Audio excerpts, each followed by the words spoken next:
Little Miss Recap contains adult language and is intended for entertainment purposes only.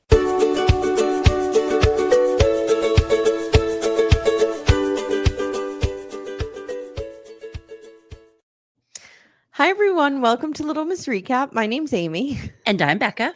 Guys, we had a whole introduction. We talked about Becca's goddaughter doing really well in her karate tournament. We talked about the weather, and I fucked it all up by hitting end record before I was supposed to. So here we are again. Yep, take two. We didn't miss much. We didn't get into the show yet. So no, what we got into was Chad being a real red flag. Oh, Chad.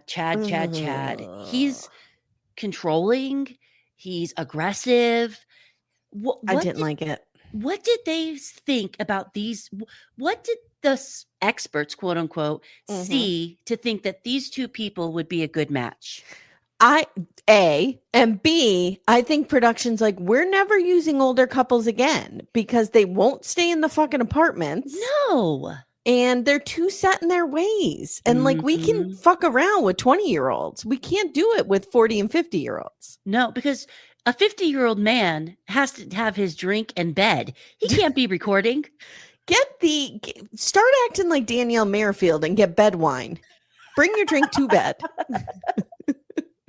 I will say too, this is coming out of nowhere. I'm real into Pat. I really like Pat. I hope that Pat's DMs are going off the wall and older women are just reaching out to him. Like, I would hook up with Pat before Derek. Wow. And you're really into Derek. I'm kind of into Will too. Will's real hot too. But what turns me off about Will is his emotional unavailability. Like, I can't have that. No. Because I'm super emotional. I need somebody who's going to put up with that. Yes. Will is going to not put up with that. He will be like, stop being a baby. And I think anytime you try to talk to Will about something that's affecting you, it is a rejection to him. And I can't handle that. Yeah. Yep. All right. We're going to jump right in. All right. So let's start with, who do you want to start with? I have them broken up by couples this time. Do I have them broken up by couples? I do. And then I kind of have that end scene by itself. Okay. Let's do Jalen and... Not much happens with these two. No. So we get a short scene of them just going crafting. They're obsessed with like finding a hobby together. Do you and Timmy have a hobby together? No. I mean, we watch. So you and I've kind of talked about this a little bit, like, and you know, when you guys, by the time you hear this, you might have already watched Sister Wives, but Janelle kind of talks about this on Sister Wives this week. Like, sometimes you just like to be alone. You don't need to do everything together. And I think for us, especially when you've raised a family, you're just like, I love spending time with Timmy and our time is very special to me. But like, I also have individual interests. Yeah. This podcast being one of them, that it's my time and my space. And that's perfectly fine. And I don't need, Steve and I spend 99.9% of our time together. But I love that he has his fishing hobby that he goes and does. And I don't have to be a part of that. I don't want to be a part of that. Right. You know, my hobby is taking a bath and watching a murder show. That's my hobby. You know what my hobby is? Sitting around thinking and crying. Nailed it. That's my hobby. And I don't think Steve's into that. And that's okay. Yeah, Timmy's not into that either. But, you know, hey, whatever. But like, we will watch a show together. So let me back up because we keep forgetting these two are just meeting. Okay. Yes. So when Timmy and I first met, did we have hobbies together?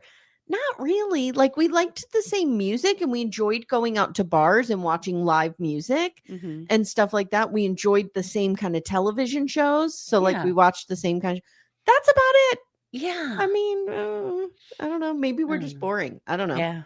So I will tell you, and longtime MAFS listeners understand where I'm coming from here. Becca, we used to get probably 10 episodes of this kind of stuff with them just going out crafting and stupid shit. I don't need that many episodes, but I will say this season's felt very short. Like, I think I could have had maybe 2 or 3 more episodes. Okay. Yeah. See, I felt like this pair of episodes was weird to me. Like, I don't know why they were standalone. I feel like 11 could have been lumped in with the previous drop, Yes. and 12 could have been lumped in with the next drop. Yeah, or we needed one more episode in this Yeah. drop. Yeah, something. So Josh says, "Oh, so okay, this is the community that you're cultivating. Great." But I wrote, he longs for Burning Man. He longs for that, like, dun, dun, dun, dun, dun, and dust. And so they go to dinner later, and I'm worried about Josh, and I'm going to tell you why. He's a people pleaser. You spot it, you got it, like Matt Marr says.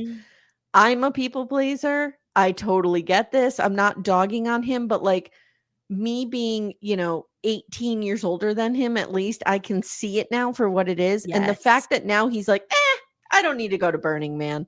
He gave up the post-nup. He gave up Burning Man. Like he's giving away the things that he's passionate about, or that, he's asked for in this marriage. And I'm like, dude, I don't know if this is a good plan. I'm worried that he's so wrapped up in the dream of marriage and a family and this like building his own family that he will put himself secondary to anything she wants. Yeah. And that is going to be one day he's going to wake up and be so resentful and angry.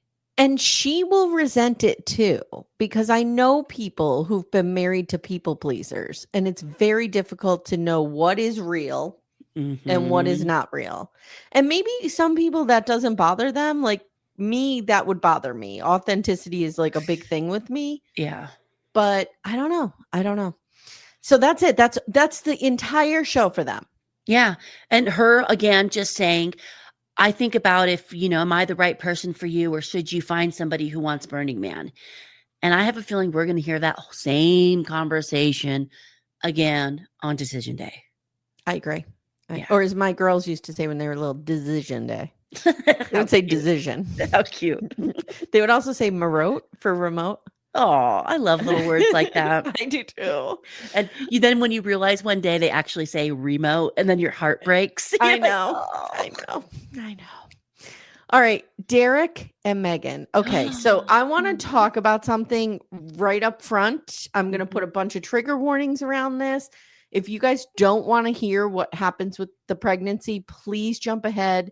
We're going to be talking about some hard stuff here, okay? Give me like 2 minutes. So, based on what I have read on Reddit, there is no baby. Yeah. So take that to mean whatever you want it to. But this baby, this pregnancy, as far as Reddit snoopers have found, does not come to fruition. So this makes watching this very difficult. Yeah. It was a little sad, like watching them like start the foundation of bringing this baby into their lives. Yeah. And we don't know what or when this happens. All we know is people have gone down hospital records. People have gone down all of her personal stuff. Like there's no baby. Yeah. I mean, people are like paying the $19.99 for like peoplesearch.com and like it's kind of insane, but yeah. So I've decided like how we should talk about it going forward is let's just talk about what's on our screen. Yes. And assume that maybe it's a Sparkle Megan sitch. All Megans hide their babies until the reunions. We don't know. Yes. Maybe there's like a hospital ward somewhere where there's a wing where they keep all the Megan babies. Yeah. There's just an NDA for Megan pregnancies.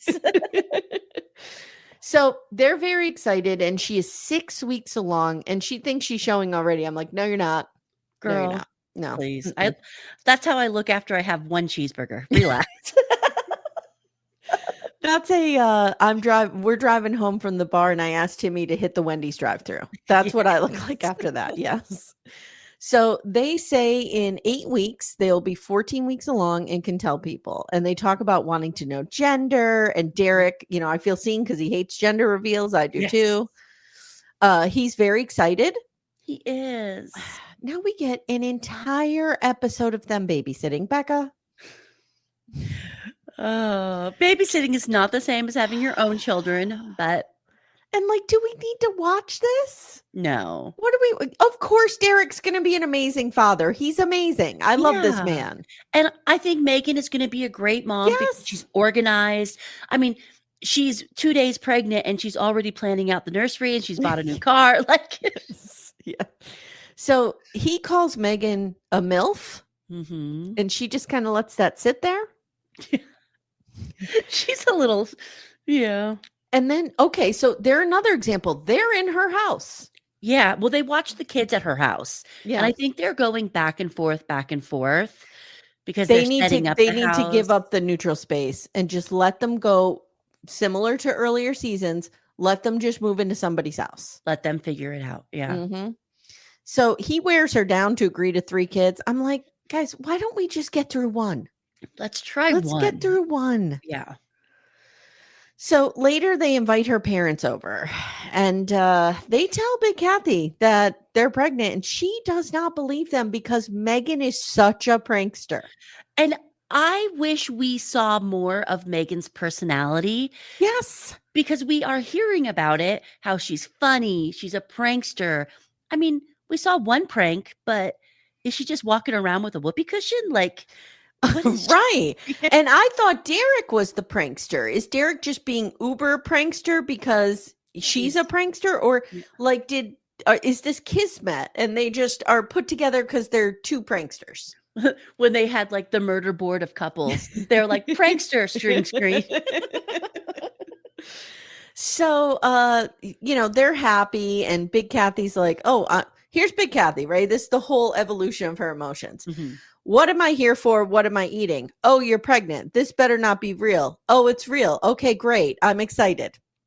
Like, she just doesn't show a lot of emotion. No. And I have a hard time with that type of person, because I'm so, right or wrong, I'm so excited or so sad, or I'm always so something. Yes. Yeah. So, and another thing is, like, I don't know if they were pranking the mother. That's a horrible prank. That would be a horrible prank. And also, too, then the dad slips into, your life is over as you know it. Let's stop telling people this. Yes. When they're pregnant. Like, I think they know their life is going to be different. You don't have to say to them, forget going out and getting drunk every night. Forget it. Your life's over now. Yeah. Like, you don't need to tell people that. We know. We know. But we also, can we also start putting out the story?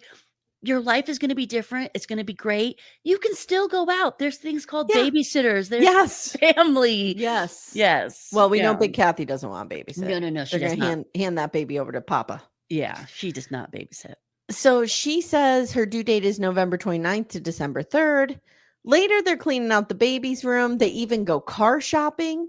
Yeah. And he wants her to buy, my mother-in-law had this exact car, the Cadillac SRX, I think it's called. Yes, I know what you're talking about. The SUV version of it. And she's like, ew, I'm not buying that, which I don't know what that means, but okay. It's a fine car. And he says, so they're cleaning out the baby's room and they're sitting at the island, and he says, look, decision day looks different for us. We're going to go through, the charade of decision day. I'm going to go through it, but like, he is in this. He's in it. He wants to make it work. He's like, you're my person now. Yeah. It's so funny because Timmy was kind of like this. Like, when I met Timmy, he had done a lot of traveling solo. He had moved from state to state. He lived out of the country for a while. Like, he was somebody who, by all appearances, you wouldn't think would be able to settle down. Yeah. But like, the minute that I was pregnant, we were doing this, he was like Mr. Responsibility. Yeah. And Derek has a little bit of that. Yeah. He's like, he put his Burning Man down and he's ready for, yes. Yep. And there's such a nice feeling when you're with someone who's lived a little bit of life and you feel like they've done some things they've wanted to do. Yes. And there's no wanting for more. Does that make sense? Yeah. They seem like content. There's a contentment. Yeah. And he keeps saying, this is what I came into this experiment for, to have a wife, to have a family. Is it coming a little sooner? Yeah. But this is what I signed up for. Yeah, because don't forget, he was like traveling all over the place, living in different countries, like living kind of a life, like a fun life.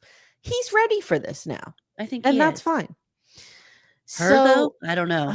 She's like, well, I don't want you to think that we have to be together just for the baby. And I get this. She's probably doing a little bit of like, you don't have to stay with me if you don't want to. Yeah. And she says, like, this is my independent side. Yeah. And she's like, I kind of noticed when they were at the car dealership, she was like, what car do you think I should buy? Like, this is not what car do you think we should buy, or we're buying this car together. I am buying this car. I understand Megan more, like after watching 11 episodes of her, but I still don't understand why she went on the show. Yeah. She's like, not vulnerable. Like, she's not open and vulnerable. It feels like somebody dared her to go on the show and she said, sure, I'll go on it. Do you think there's a little bit of she did it to spite Big Kath? Oh, yeah. Like, you don't want me to talk about anything? Well, here, I'm going to mention it all, as Bethany would say. I also get nervous because I feel like we're the only two people in the world that like Megan. Yeah, not a lot of people. She's not well liked. I think people are coming around to her. Yeah. Like, they can at least see why he likes her. Yes. But she's getting a hard edit, man. Yeah. All right. Will and Brittany. Oh God, these two. So we pick up the beginning of this pair of episodes, 11 and 12, exactly where we left off. So like, she's in the bathroom crying. Don't forget, he has been prodded by the other women to go in and get her. And this is important because to Brittany, she sees him coming in to check on her as like a watershed moment. Yes. And he didn't do it of his own volition. No, he basically got bullied into going in there. Like, so he's hugging her. He's saying, you're so beautiful. I really want us. And she keeps saying like, oh, I really appreciate you checking on me. So Will tells the camera, like, I have always been this way. In high school, I would have to be told to like send my girlfriends like nice texts and hearts. Like, it's just not the way I operate. He is not, he's so analytical. But we also learned his dad is the opposite. His dad was somebody who would give flowers. So he has seen the model. Yeah. Yeah. Yeah. So we meet Will's mom. They talk a little bit about that. And I can't relate to this at all. Oh, no. He does not like his birthday being celebrated. And he says, I'm not a birthday brat. Well, I'm not a birthday brat either, but you better celebrate my birthday from October 1st to October 31st. I am a fucking proud birthday brat. September 1st to September 30th. That's where we are. Yes. Okay. Just and I am a September Libra. Let us never forget. Womp, womp, womp. So later we get prison cam of them on the couch kissing. He pulls her on top of him. He's like, I love you. She's like, I love you. I'm like, okay. Yeah. Okay. They're good. They're good until they go out on a boat and put that infamous carcucci in front of them, which is a throwback to Olajuwon. That boat ride. She asks him, do you feel an emotional connection is growing? And he rightfully says, this is a trap. I'm backing up from this. And she's like, what do you mean it's a trap? He's like, I tried to tell you how I felt at that dinner and I was attacked.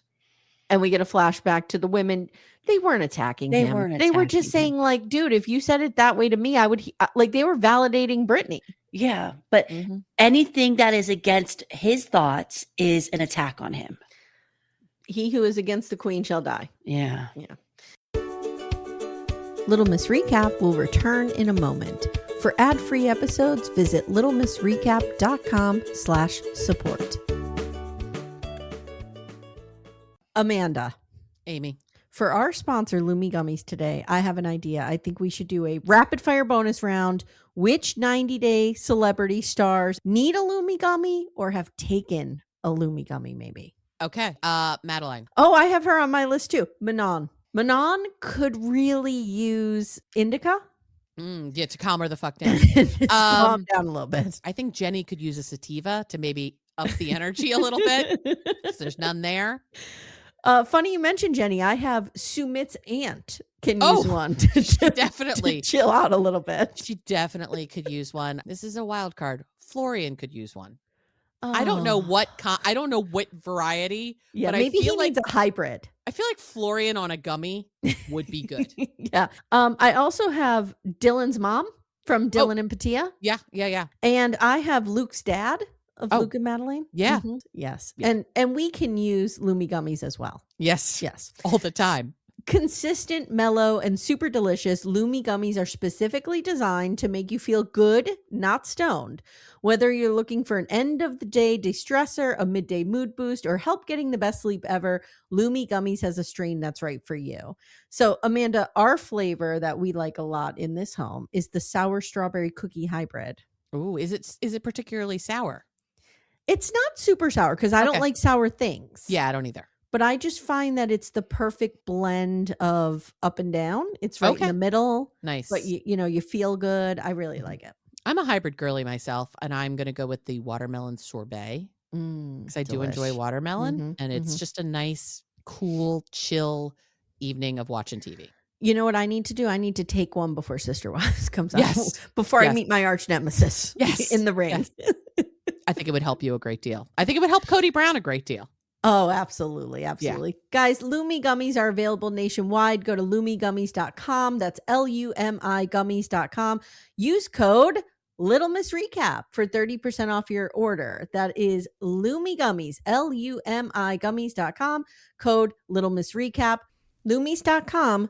Code Little Miss Recap. It's 30%. And the link is in the show notes if you guys need it. So, okay, so now they have this really annoying conversation where he says, I do feel it and I'm looking forward to it growing. And she says, what do you mean when you say you love me? Mm-hmm. And he says, well, I want you to be happy. And it means I'm committed to you. I'm committed to this and I'm committed to us. Becca, that's a fine answer. I think especially for where you are in your relationship. You've known each other for like 6 weeks. Yeah, like that's a lot to ask to be like madly in love with me. You know what I mean? But she can't let it go. And she's like, what I'm hearing is no feelings. Mm-hmm. And he's like, okay, well, why don't you tell me what you want to hear? Like, and this just goes on. And finally she says, it sounds like I'm an obligation. I just wrote, girl, stop. But you know what? I kind of thought about Brittany. And hearing her family talk, she always had her nose in a book. Mm-hmm. She's always reading. As a reader, you get lost in this world that the book has provided for you. Yeah. And is she just comparing what she thinks she wants to all these books she's read, all these love stories? I think, I don't know. Yes, I think there's some of that. And she probably dated people who love bombed her in the past. And I think, like, I honestly think they just have a miscommunication here. Yeah. She is, and he's at fault too, and she's at fault too, because the reason that she is it's coming off so desperate and needy is because obviously he is not giving her the assurance that she needs. Yeah. So, like, if he would come a little bit more this way and she would come a little bit more this way. Yes. I think he would see a big difference in her if he would just be a little more affirming. Yeah, and it just doesn't seem like he wants to or is willing to. Yeah. I've been saying this since our first episode. These two are literally speaking two different languages. Yeah, I've never seen such a obvious communicative mismatch on this show. And I don't understand how, if you are Dr. Pepper and Pastor Cal. Dr. Who? I know, the ghost of Dr. Pepper. What's the point of her? But like we saw in their entrance interviews or whatever, Pastor Cal was like, oh, so you're an analytic guy. Like these, and Dr. Pia, these are therapists, 2 of them are anyway, who have been trained to read people, and they should have been able to read that Will is very analytical. Yes. Very pragmatic. And Brittany is a bit more emotional. Mm-hmm. Did they And again, Becca, where are the fucking experts? Yeah. Sit down with these two and talk this through. I know they did, but like they need more. No, and we said this last episode, we need these experts living in an apartment across the hall from them all. And with the CT camera in there, and when they see the fights going on, they rush in. Got this one, bing! They just ding in and they run in. That'd be great. And they do actual mediation. And I think if these two, I don't know if it's too late for them, but if they were like in a quote unquote real relationship where you were building this foundation of knowing somebody, and if you were in counseling together, I think they could work this out. Yeah. And I think, and I've said this before, and I'm sorry to harp on it, but I have to look at these through the lens of my own experience. Mm-hmm. I think if she hangs in there, like, I did have these difficulties with Timmy. I've talked about this. Yeah. He's not somebody who's going to love bomb you. He's not somebody who's going to be he's just not that way. Yeah. And it was hard for me because I was used to being with people who, gave me a lot of words of affirmation. Yeah. But like, that's just not his love language. And I've been able to move past that. And to be fair to him, he's been able to come a little closer to that. Yes. So like it does what I'm just saying, what it boils down to is like, she should stick this out. Because she's going to appreciate his authenticity and the fact that he will not, like, if he was unhappy, he would say it to her. And I appreciate that about him. Yes. If Timmy was unhappy, he would say it to me. Yes. There would be no pretending, dragging it out, you know what I mean? Like, and I think she'll come to appreciate that if she sticks this out with him. Well, I mean, she's trying. I know. Okay, Pat and Rhonda. Oh God. Oh God. No. Oh God. Oh God. I am just. Oh God, Rhonda irritates the fuck out of me. I'm sorry, but I hate to like be so negative about another woman. Everything, her voice, her glasses, her clothes. I can't. I just can't. You're too much. Too much. Remember when we met her, she really tried to come off as like, I'm a free spirit. I'm going to jump in the pool with my clothes on. I'm a lot of fun. She is not a free spirit. She's not. She's no fun. She's a control freak. Down to she wants to control everything that comes out of Pat's mouth. Yes. Yes. All right. So Rhonda's stepfather has pneumonia. He passes away later, which is very sad. Sad. He and her mother were married for 40 years. That's a very long time he's been in Rhonda's life. Very sad. R.I.P. stepdad. We're sad about that. But I wrote, she's at her house again. Are they ever in the apartment? I've never seen them at the apartment. So, of course, she has to bring up how Pat didn't pay 115% attention to her at all times and how incredibly special she is. And she brings up the ticket. So remember, she mentioned this last time. Oh, my God. He says, I apologize. I didn't coordinate that well. And she goes, interesting choice of words. Coordinate versus invite. I can't. He's trying his hardest. I can't. He's apologizing. And that's true. He didn't coordinate it well enough. He's never going to say the right thing. Nope. If I were him, I would snap back at her and say, why don't you just give me my script for the day and we'll move forward? Because that's what she needs. Yes. So he is frustrated and he tells the camera, despite my efforts, she doesn't feel heard or seen. Are her expectations too high? Yes. Ding, ding, ding. Or am I not trying hard enough? No, her expectations are too high. You're trying your hardest, Pat. Mm-hmm. Poor Pat. Poor Pat. That's just for Pat. So about a week before decision day, Pat meets up with Adrian, who I have to say, he's got to be a therapist or something, this guy. Yes, and I think Pat brought him in because he's like, this is my friend who's a therapist, and we need this. This guy's amazing. Mm-hmm. His tone, his calmness. I just love Pat and his entire circle. Yeah. So Pat voices his frustration to Adrian about being like feeling like he's walking on eggshells all the time. I had a friend like this, I have to tell you. I've come across a couple people like this in my life now, and I know immediately to back away. I'm never going to be comfortable or safe in this kind of relationship. Mm-hmm. But I had a friend like this, and it keeps you up at night. Yeah. Wondering if you're going to say the wrong thing or be scolded. It's really hard. So Rhonda says that Rhonda shows up and they talk about their issues, and she says she wants to feel heard. And Pat perceives my direct tone as anger, and Adrian goes, or worse, disappointment. So we're getting a hint that Pat is also a people pleaser. Yes. And Pat admits that. Mm-hmm. This is the worst kind of relationship for a people pleaser. Oh, the worst. Jalen and Josh, Jalen might push back against that a little bit. Mm-hmm. And we've seen that. She's kind of like, well, I want you to be happy. And I think you might be happier with somebody who would do this with you. And da-da-da-da-da. Rhonda's not good for him. But Jalen doesn't feel controlling, at least from what we've seen. I agree. Where Rhonda is pushing back and she's controlling and she's just ugh.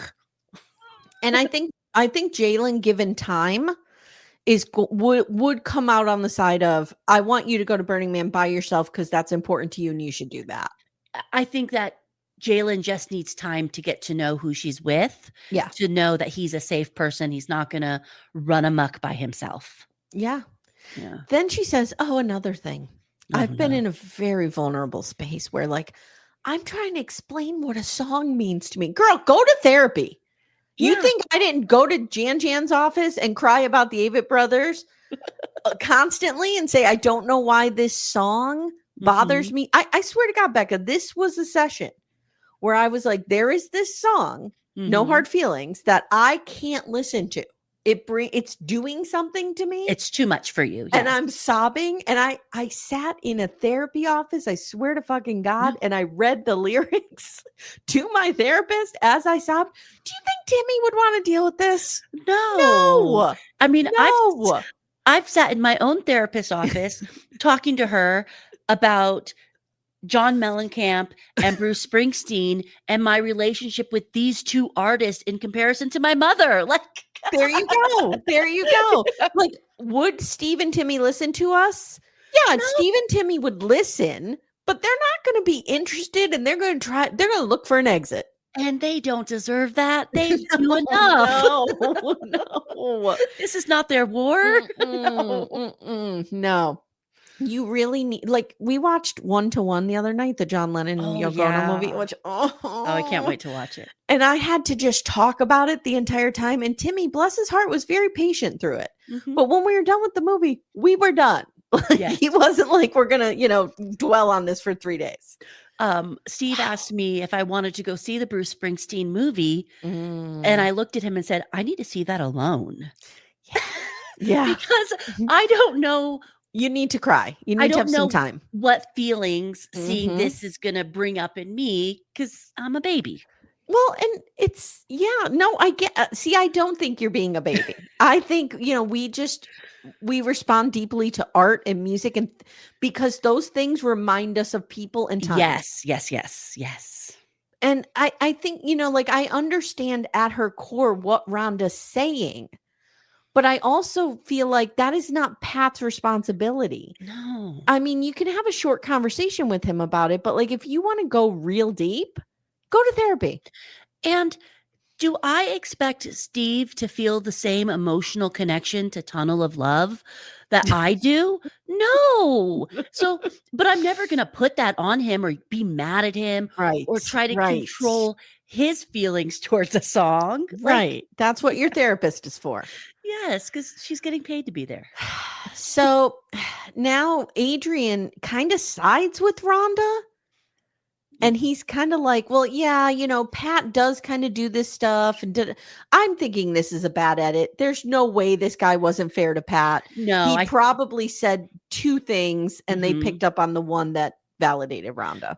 But what pissed me off about Rhonda, and I work with somebody in this instance, she heard one thing about Pat. Oh, you're not your authentic self.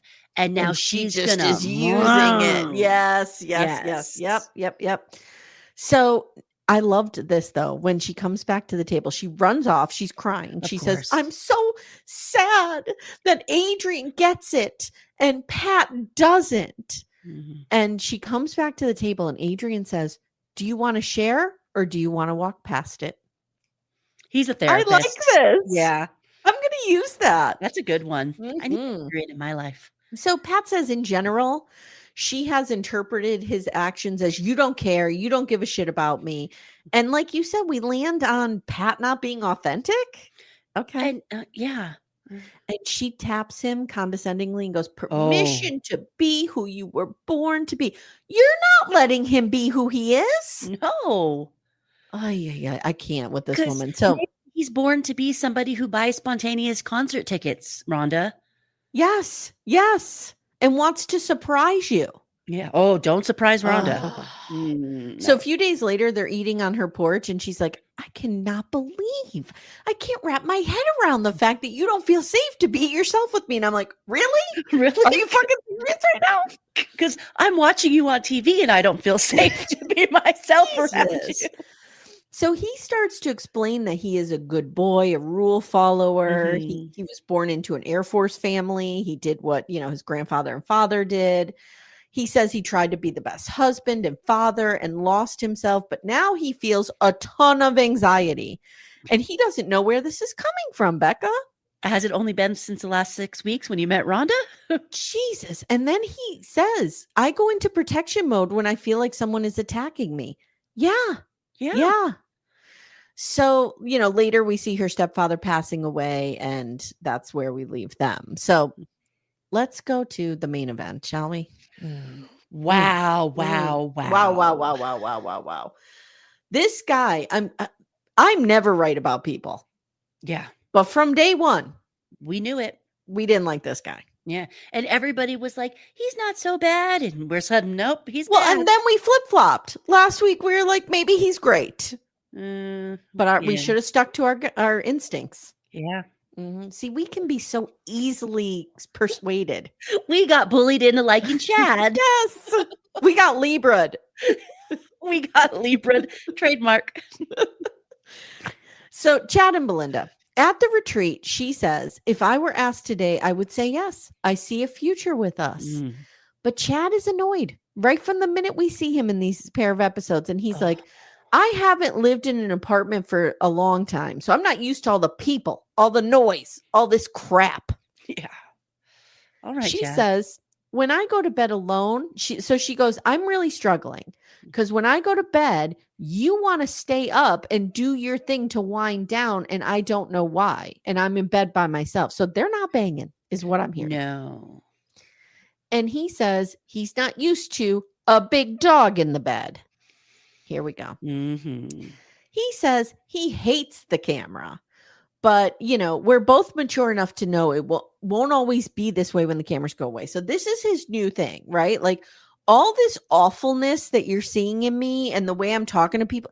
Well, that's just because of the cameras. Yeah. Like the cameras are going to go away and I'm going to be an angel. I'll be amazing and our life will be perfect together. We just got to he's like breadcrumbing her. Not future faking. That's what it is. Yes. Like once it's going to be perfect between us and I'll have all the patience in the world and I'll never talk down to anybody. We just have to get to that point.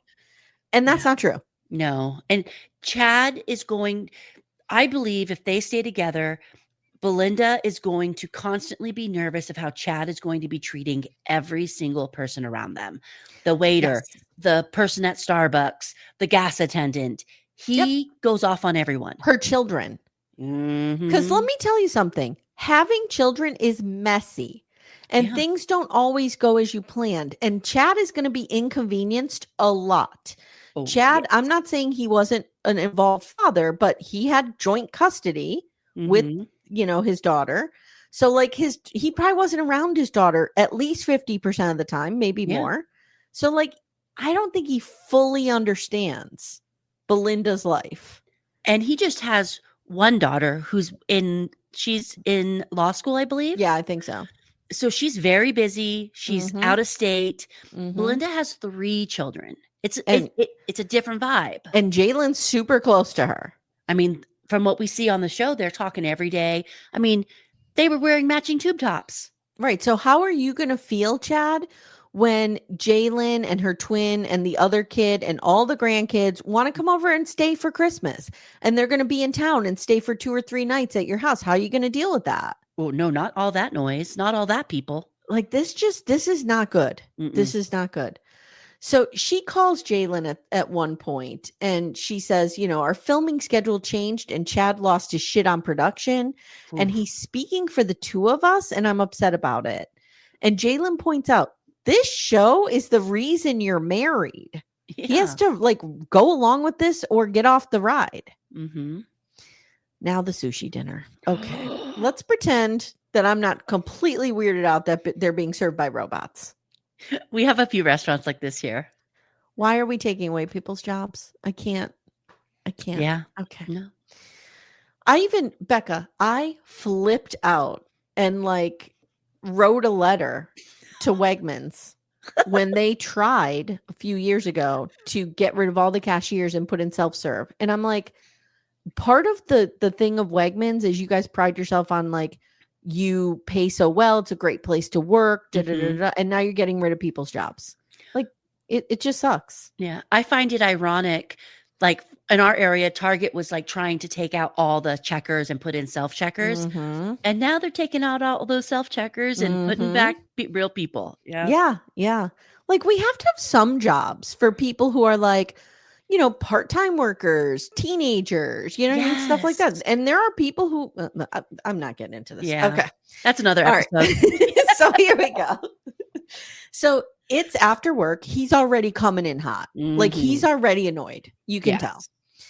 And he's like, I'm at the end of my rope with this bullshit. I'm done with this fucking show. I'm done with it. And I was like, whoa. Was Chad enrolled in this show on a dare? Did he not know he'd be filmed? She's like, what's wrong? And he goes, I'm a 54-year-old combat vet, and I'm done being talked to like I'm a fucking child.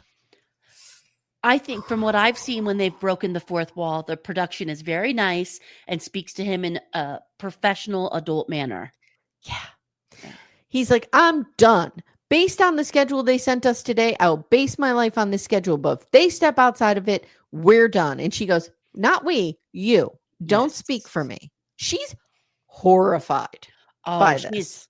She's so, and you can tell she's just embarrassed and Yep. Now he says they're driving wedges between people. And she's like, what? And he says, yeah, between Jalen and Josh.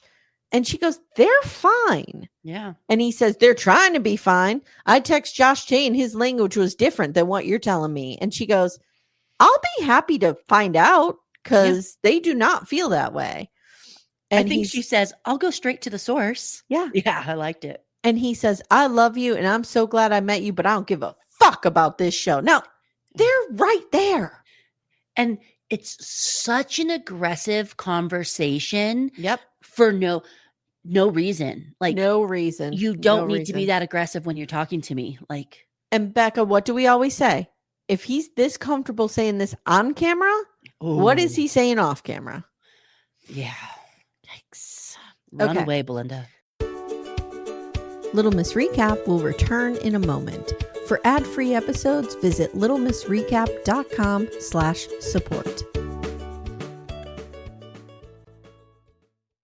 So Belinda goes over to Jalen's to fact check this. And Jalen's like, yeah, no, that never happened. I don't even know what he's talking about.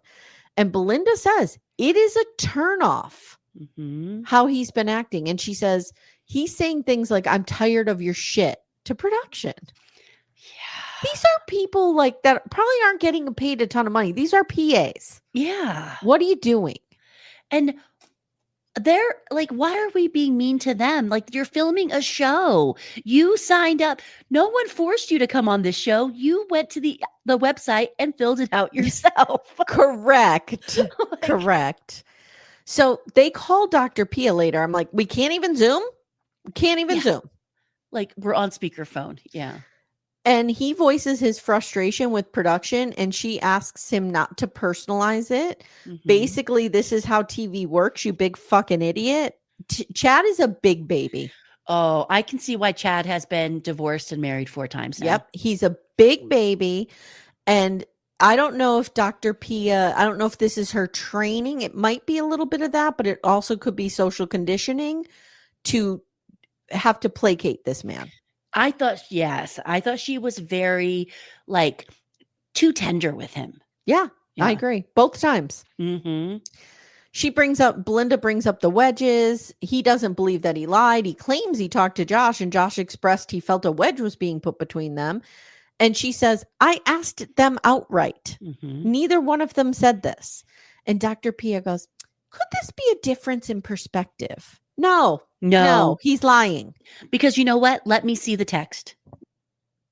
If this happened, show me the text. Show me the money. It's that simple. So now Belinda says there's a lack of intimacy because his wind down is to go and have a drink and I'm alone in bed. And he says, well, that big puppy dog is in my bed and I will never, ever ask you to kick Lovey out of bed. I just won't do it because I love you so much. I'm not telling you to do that, but I'm going to mention it any chance I get. And I'm going to punish you by not coming to bed with you. Yeah. Pia's like, marriage takes work, hard ass work. So what you need to do is keep having these conversations. And they both agree to work through it. And then he gets up and goes for a walk. Okay. So a couple days later or the next day, we don't really know. Yeah.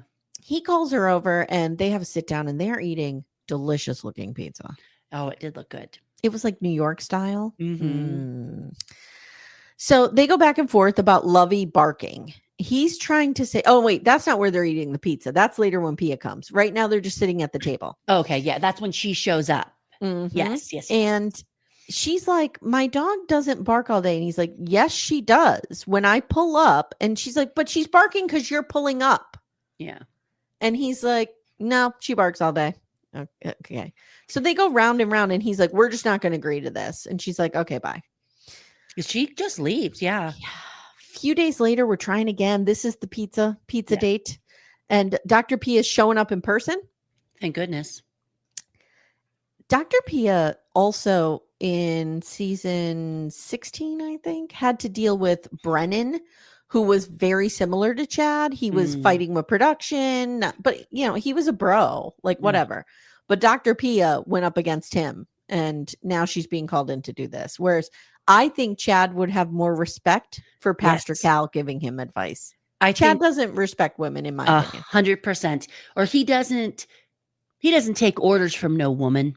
Yeah, I don't think it's something that he's overt about, but I think it's something like, kind of in him. Yeah. So Dr. P asked Chad, baby, how do you handle stress? What do you do for your stress level? I go to the lake house and I can't go. Get out of here, and Chad. You can see Belinda's like, I'm going to fucking burn everything down around me because I raised 3 children in a bad marriage and this motherfucker needs to go to a lake because we're being filmed. Like the stress of being filmed. Okay, you're not Kim Kardashian walking down the street with paparazzi, dude. Relax. No. So you've not been able to cope and so Belinda admits that she doesn't like conflict because her ex-husband used to yell and she starts to tear up. Okay, now I'm just being nitpicky here. I'm picking on Chad. I understand that. But I did notice she starts to cry and he doesn't touch her or comfort her. He just gets her a tissue and hands it to her. And then most of the time he's sitting there pouting with his arms crossed. Yeah. Yeah. Yeah. It's kind of wild. So she says, and I totally understand her point of view here. I know what you're going to say. She's like, I got out of that relationship. I built a safe life and a safe space for myself. And I'm 100%. Content and I'm happy. And I cannot jeopardize that under any circumstances. I totally understand that. Totally get it. Pia says, maybe you're being hyper vigilant because of your past relationship. No. And that you're seeing anything he's doing as aggressive. No, he's being aggressive. Yeah. And something inside Belinda is telling her this is not okay. And she needs to listen to that voice because this is not okay. It's only going to get worse. Agree 100%. Pia says you guys are in flight, fight, or freeze. And he's doing fight and Belinda's doing flight. And she says, he is not your past. Okay.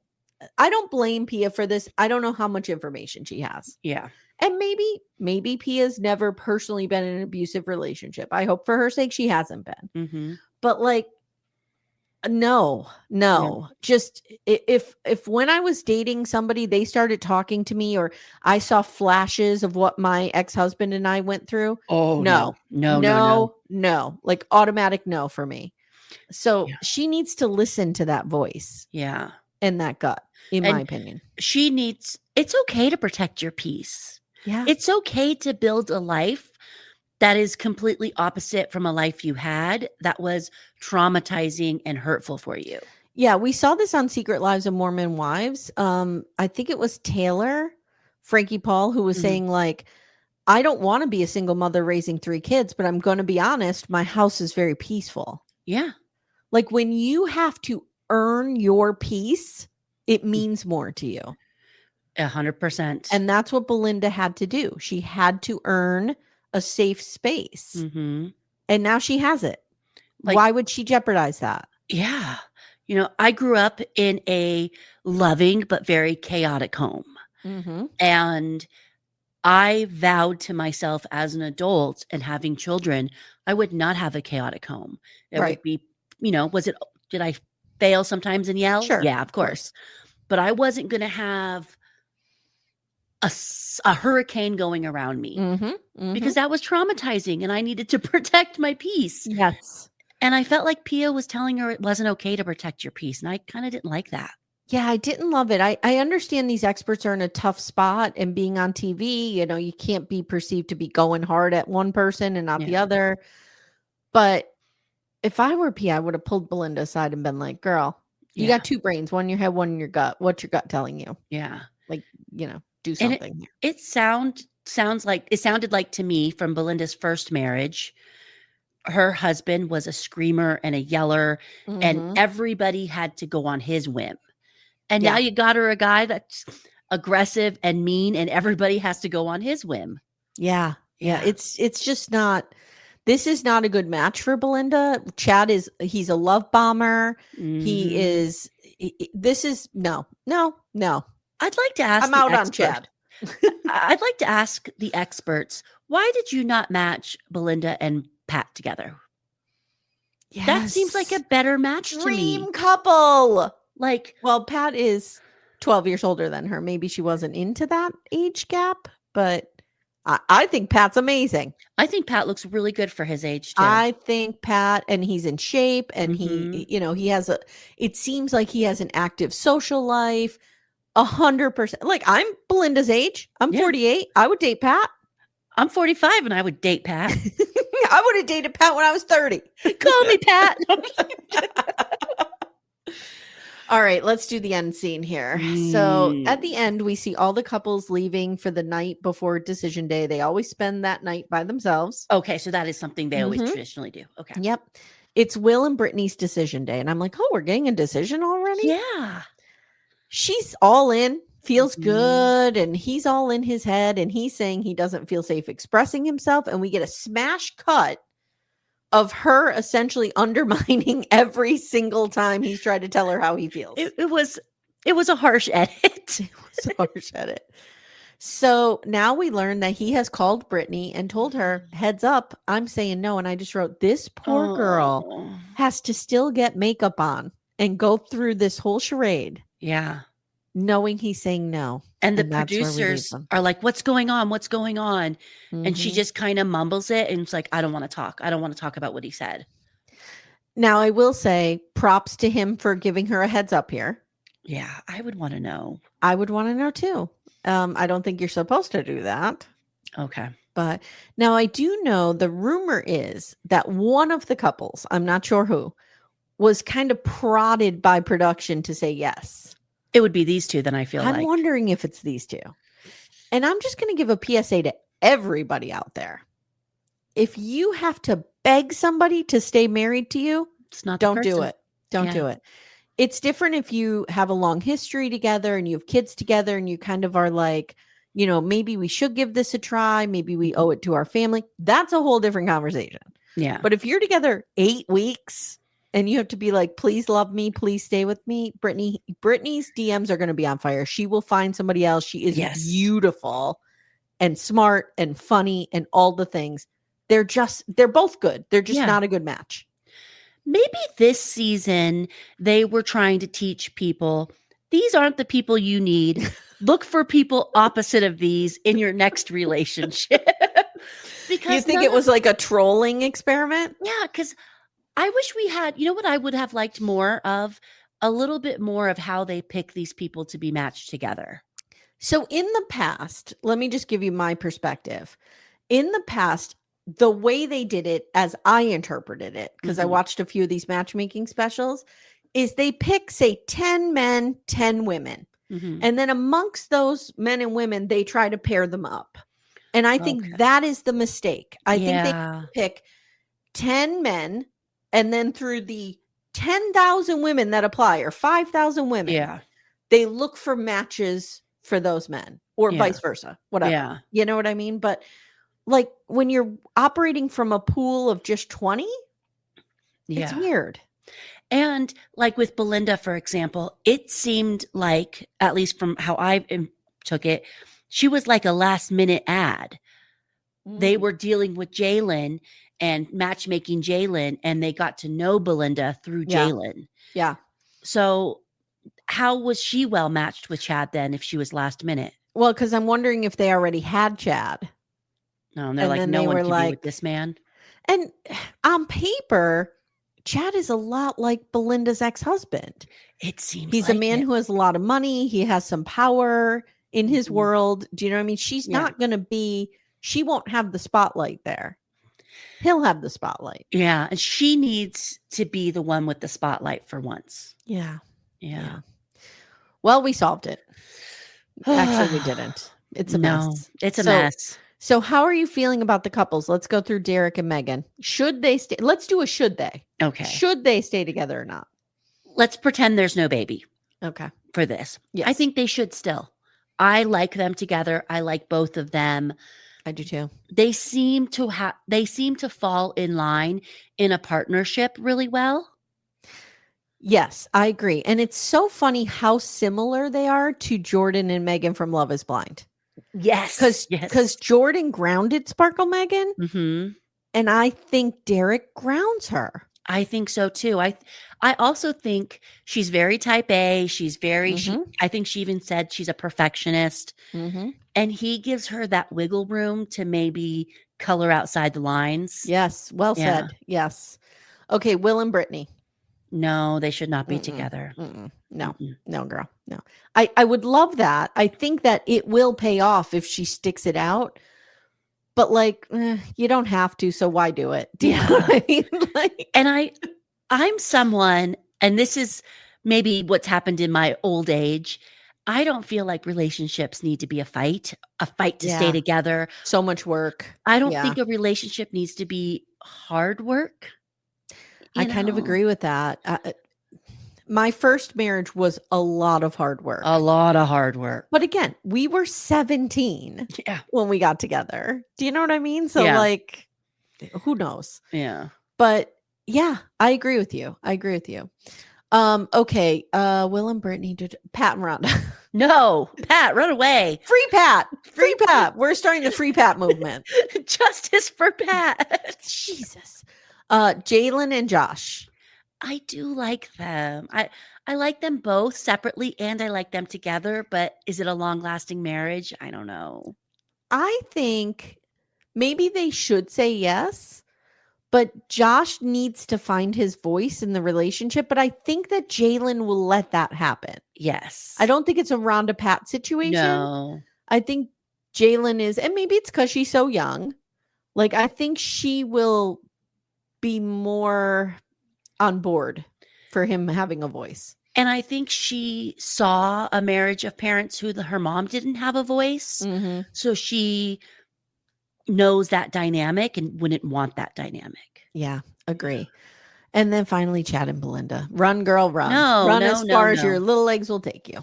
She should have seen him when she stepped foot on the aisle and turned around and walked away. The minute he was rude to production at dinner, she got the ick. I guarantee it. She's trying to force herself into this, but every cell in her body is saying, no. Yeah.